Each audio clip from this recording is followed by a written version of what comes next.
Hirap pag wala asawa, guys. 2 taon na kami kasal. Ay, kala ko siya. Tangina mo, manlutap. Oo, talaga rin.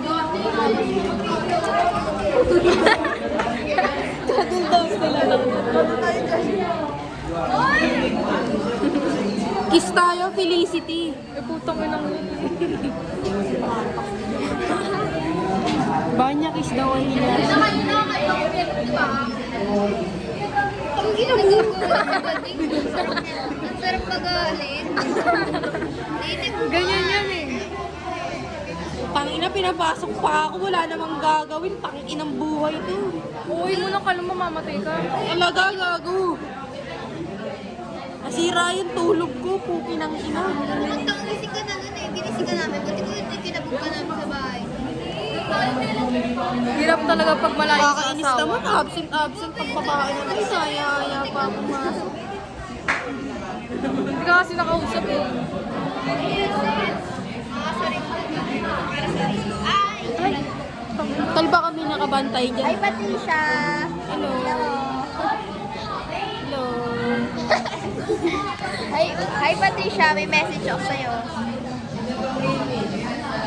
Message ko rin sa'yo. Ha? Putang ina, ibaba nyo nga yan. Nakakabwisit si Patricia. Sana pumasok na siya. Gisingin nyo nga yung babaeng yan. Tangina naman. Ina naman, ginising-gising niya ako. Tinawagan ako. Tas di naman pala papasok. Sabi niya sabay kami. Tangina mo, Rian. Sakit tang ina ka. Kala mo ka. Puki ng ina mo. Uy, ano ba yun? Ina mo, Patricia. Sagwa mo, gago mukha kang nasa kanto. Tangina mo. Sabi mo mo kay squatter. Sabi mo. Mukha kang squatter, gago. Mukha kang may libag. Mukha ka. Alabi. Sabi mo siya estero. Wala ba sobra? Sabi mo. Yung manliligaw mo nga, ina mo yung leeg eh. Una. Bago niyan. Libag niyan.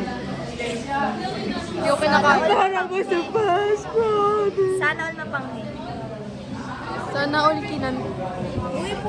Uy pong i-censor mo yan. I-censor. Sana all kinantahan sa siya. Sana pumasok na yung Alam asawa mo ko. bakit niya sinasabi yan? Kasi gusto niya yun. Putong tol, di naman. O, diba? Kaya ganyan niya. Tol, nire-respeto ko di.